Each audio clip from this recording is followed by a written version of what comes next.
مثال کے طور پر اگر فرسٹ کزن میرجز ہو رہی ہیں تو وہ جینز سٹرونگ ہوتی جائیں گی الکوہلزم کی یا ایڈکشن کی، لیکن اگر ان کی شادی کہیں جرمنی میں کسی سے خاتون سے ہو گئی، پتوں کی سے جرمنی والوں کا کوئی آپس میں رابطہ ہو گیا، تو وہ جینز جو ہیں وہ نیچے چلی جائیں گی، الکوہلزم کی جینز یا بیماریوں کی جینز۔ بیماریوں کی جینز جو ہیں فرسٹ کزن میرجز میں زیادہ بڑھ کے اوپر آتی ہیں۔ ان کے اندر بھی جو جینیٹک کوڈ ہے وہ تو ڈائبٹیز میں بھی ویسے ہی چلتا ہے، وہ تو ہارٹ ڈیزیز میں بھی ویسے ہی چلتا ہے، وہ تمام پرائمری کرونک پروگریسو النیسز میں جینیٹکس کی سائنس تو ایک ہی طرح چلتی ہے، اور جینیٹکس کو بہت دنیا میں اسٹڈی کیا جا رہا ہے اور جینز کو چھیڑ چھاڑ بھی کی جا رہی ہے، یعنی لوگوں میں جسے جینیٹک انجینئرنگ کہتے ہیں، تو جینز کے اندر چھیڑ چھاڑ کر کے ان میں تبدیلیاں بھی لائی جا رہی ہیں۔ دنیا یہاں تک پہنچ گئی ہے، بہرحال وہ اور دور کی دنیا ہے جہاں اس قسم کے تجربات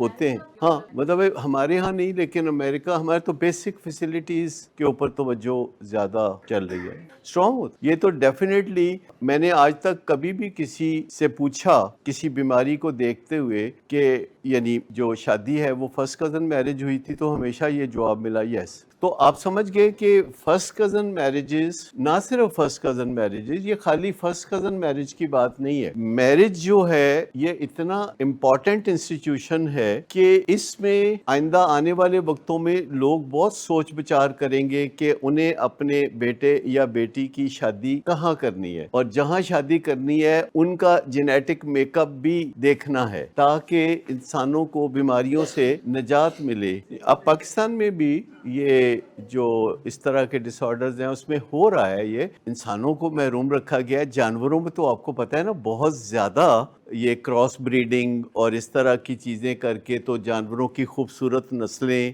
عمدہ نسلیں پیدا کی جا رہی ہیں، بس انسان کو ہی ابھی اس چیز سے تھوڑا محروم رکھا گیا ہے۔ لیکن جہاں تک ون ڈوز آف، وہ تو الرجک ریئیکشن ہے نا، کائنڈ آف الرجک ریئیکشن جو ٹریگر ہو گیا، اور ایک دفعہ ٹریگر ہو گیا تو وہ ہر دفعہ ٹریگر ہو جائے گا جب بھی کوئی یوز کرے گا۔ جیسے چرس انڈیوس سائیکوسس میں کہا جاتا ہے کہ اگر کوئی کسی کو چرس کی وجہ سے دماغی توازن خراب ہوا ہے، پھر چرس چھوڑ دی، دماغی توازن ٹھیک ہو گیا، 5 سال بعد دوبارہ چرس پیے گا تو پھر وہی ہو جائے گا نیچرلی۔ لیکن ایک اہم نقطہ میں اور آپ کو یہ بتانا چاہوں گا کہ جہاں جینز کے بارے میں ہم لوگ ڈیسیژن نہیں لے سکتے کہ ہماری جینز کیا ہے، ہماری جینز جو ہیں وہ ہو چکا ہوا ہے جو ہونا ہے، جو پتے بانٹنے تھے وہ بٹ گئے ہمارے۔ میری جینز جو ہیں میری مرضی کا اس میں 0% دخل ہے، لیکن بہت ساری چیزیں ہیں جس میں میرا دخل ہے کہ میں کن لوگوں سے ملتا ہوں، کن لوگوں سے دوستی کرتا ہوں، میں کون سا لائف سٹائل اپناتا ہوں، میں کیا سوچتا ہوں، میں اپنے ریلیشن شپس کو کیسے کنڈکٹ کرتا ہوں، اس بارے میں وہ جینز کی طرح بے بس نہیں ہوں۔